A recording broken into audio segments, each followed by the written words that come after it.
سلامونه هەونێکی هیلەمەندێم چې جوړ هەبڕۆ بەیاست. دغه ورځ کې حوازه وه چې ملا عبدالغني برادر د داود خان د وختې چې کوم ماستر پلان و هغه ماستر پلان ته د تطبیق اجازه ورکړه. دغه ماستر پلان که څه هم په 1954 کال کې 1950 کال پورې دا جوړ سو او په هغه وخت کې د سردار محمد داود خان د حکومت د نسکورېدو وروسته دا هیڅ حکومت ونه سوه چې دا تطبیق کړي. مګر اوس طالبانو د دغه پلان د تطبیق لپاره لستون بډوالې دي، مګر دا امکان لري چې دوی اوس یې کړی تطبیق کړي که نه. نن په دغه ویډیو کې وایم چې د سردار محمد داود خان کوم ماستر پلان طالبانو اجازه ورکړې چې دا باید تطبیق سي او دوی غواړي چې دغه تطبیق کړي. زه پر موضوع باندې خبرې کوم، تر اضافي خبرې تېرې شو. د دې لپاره چې تاسو په دقیق باندې پوه سئ د ماستر پلان دپاره زه ولاړم په نقشې باندې او د نقشې کې دا ټول زه تاسو ته تشریح کوم. که څوک هم پر مایپر باندې تېر سوی اوسي او تللی اوسي جلال آباد ته او دغه لارې هم لیدلې اوسي نو دوی په دغه موضوع باندې بیا ښه پوهېږي. په اصل کې چې کله هم د کابل څخه ځئ مخ پر جلال آباد باندې دلته مایپر څخه بیا تر ډورنټي پورې دغه ټوله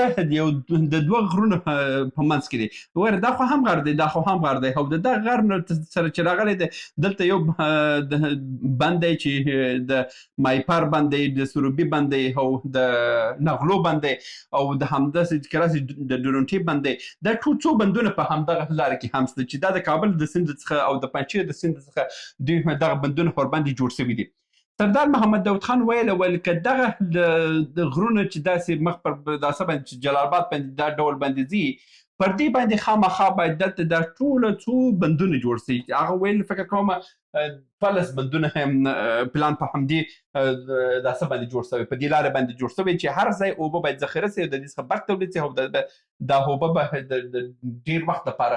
پاتې سي چې موږ څو کلونه وروسته کړی د کلونو د دغه اوبو څخه په جلال آباد او لغمان او د نورستان او د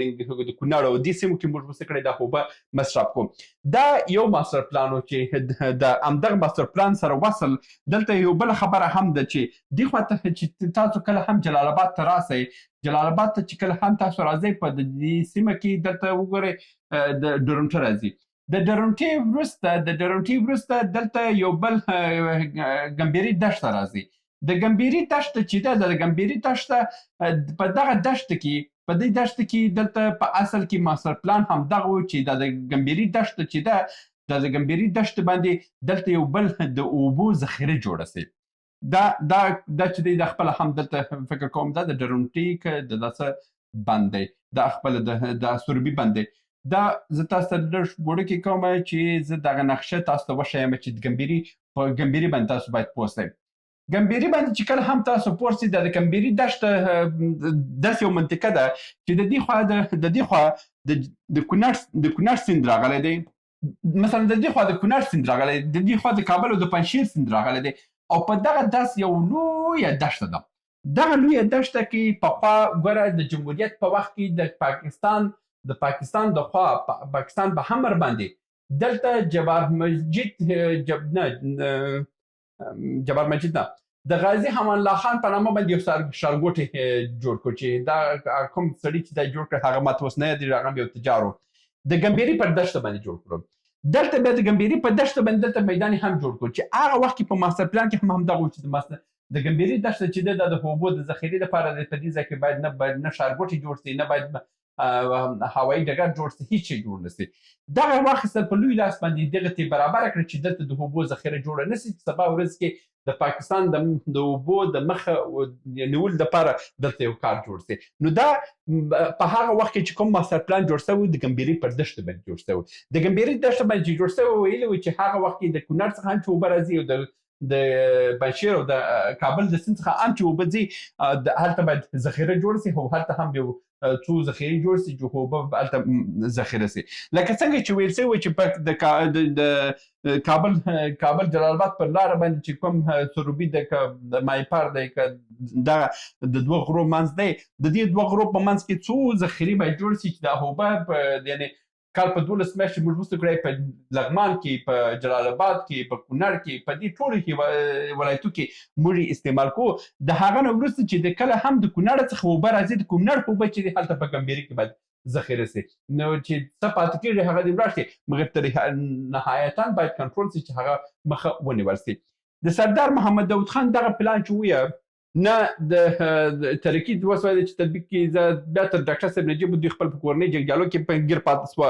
اشرار چې راغله هغه خپل د پاکستان په خوله باندې چې هر څه وکړه. بیا طالبان چې راغله هغه خپل په کورنۍ جګړو کې پاتې سو. جمهوریت چې راغله، جمهوریت خو واه واه هغه خو داسې یو ناتاره حکومت و چې پاکستان څه کوي، چې د پاکستان څه کوي چې حتی یو سرمایدار هم چې راغلی چې خو په جیب کې 2 روپۍ درلود، هغه حکومت کې لاس وهنې کوله چې د بل هېواد د سفارت خو لا پرېږده چې داسې یو ناتار حکومت و. هغه خو دومره ګډوډي و چې هغه هر یو خپل ځان ته یو پاچا وي چې هغه نه نسکور سو. اوس طالبان وایي چې موږ دا تطبیق کوو. د پاکستان د طالبان که دا وسې کړی تطبیق کې، اول خو د کونړ سیند باید جوړ کړي، د کونړ پر سیند باندې بندونه باید څو بندونه جوړ کړي، او هلته د مثلا د نورستان څخه شروع بیا تر کونړ تر د مرکز اسداباد پورې دلته باید څو بندونه جوړ کړي. داسې نه دي چې یو بند جوړ کړي، څو بندونه جوړ کړي، هلته اوبه ذخیره کړي، کال په 12 میاشتې کې ته اوبه لري، او هغه په جلال آباد او په کونړ او په نورستان او په دې بل سیمو کې تاسو وایي چې د دې څخه د کروندو کې کار واخلي او د دې څخه ګټه واخلي. نو دغه کار چې دی د خوست دپاره یو خو اقتصاد ته ضرورت لري چې موږ یو قوي اقتصاد ته ضرورت لرو چې اول کې د کونړ پر سیند باندې موږ یو قوي بند جوړ کړو، او د هغه نه وروسته موږ په ګمبېري کې ذخیرې جوړې کړو چې دا اوبه دلته یو څه ذخیره سي، او دلته په داسه باندې مایپر باندې چې کوم د 2 غرونو منځ دی پر دې باندې څو بندونه جوړ سي، دا اوبه هم ذخیره سي. د دې څخه وګوره د دې ذخیرې چې کله هم په راسي د مایپر په زه تاسو وایم چې په مایپر کې د 2 غرو په منځ کې چې دا اوبه ذخیره کېږي، یو خو ذخیره دلته ده، یو هم مثلا دلته ده، بل ذخیره بیا چې هلته راسي دلته بل ته ذخیره ده. که موږ دلته څو ذخیرې جوړې کړو، یو ګټې دا ده چې موږ د دې ټولو څخه برق تولیدولی شو. د برق د تولید وروسته موږ کولی شو چې اوبه ډېرې ذخیره کړو. اوس که موږ دا یو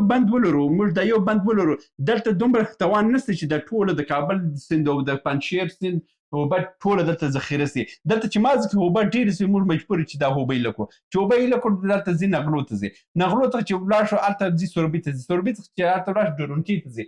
د هغه څخه چې اضافه سو دوی به مجبوره چې هغه به ایله کړي او هغه ځي مستقیم پاکستان ته ځي. که موږ وسو کړی دلته په دې سیمو کې موږ څو بندونه جوړ کړو او ډېر اوبه ذخیره کړو، او د دغه ذخیرو سره په هر څو وخت کې هم اوبه ګټه واخلو او هم د برق څخه ګټه واخلو، دا د افغانستان دپاره یو لوی چانس دی. یو ورځ کې د خان محمد ټکل صاحب سره چې یو وخت کې د اوبو انرژي وزیر و، هغه وخت کې د په شعبه کې ناست وم، هغه راته وویل که دا شی تطبیق سي چې په دې سیمه کې موږ د اقل وس وکړئ 10 بندونه نور جوړ کړو، د دغه 10 بندونو څخه موږ کولی شو چې د افغانستان ټوله برېښنا تولید کړو، حتی موږ کولی شو چې پاکستان او هندوستان او نور هېوادو ته هم صادرات ولرو. نو دلته د برېښنا دپاره بهترین ځای دی، او د دې څخه موږ کولی شو چې د برېښنا ګټې هم واخلو، او د هغه سره بیا دلته نور سولري کارونه هم ول موږ کولی شو. خو د اصل چې هدف دا و چې ګمبېري دښته دلته پر د اوبو د کنټرول دپاره څو نورې ذخیرې او هلته پر کونړ باندې وددن څو بندونه، دا د سردار محمد داود خان ماسټر پلان و چې د اوبو د کنټرول دپاره په مشرقي زون کې د تطبیق وړ و، او دا چې دا کلونه د تطبیق وړ نه وي او نیس باید چې تطبیق کړي دا د پاکستان مداخلې وي. اوس چې طالبان راغلي دي چې دوی وایي چې دا موږ غواړو چې دا تطبیقو، دا یعنی د دې تطبیق حتی د دې سند راپورته کول د خپل یو لوی کار و چې دا تیرو حکومتونو کې حتی په دې باندې خبرې کول هم چې چا کړی وای په بل ورځ کې به هماغه کس په هماغه پوزیشن باندې نه وي، هغه بیا د هغه ځای څخه منفکه سوی وي. یعنې دومره قوي زور د پاکستان په دې پسې وکړي. یو کس راغلی چې په میډیا کې ویل چې یاره د کونړ په سیند باندې زه بند جوړوم، په دا بل ورځ کې بیا هغه سړی د هغه ځای کې نه وي، هغه باید رخصت سوی وي. ښه مثال هم ناکامورا وي، ناکامورا ډاکټر ناکامورا چې بیچاره چې کله هم غوښتل چې د کونړ سیند اوبه یو د اقل یو ډېر په وړه اندازه باندې هم د کنټرول کې، هغه یې واخیسته بیچاره یې ووژلو او له منځه یې یوړله. نو د ناکامورا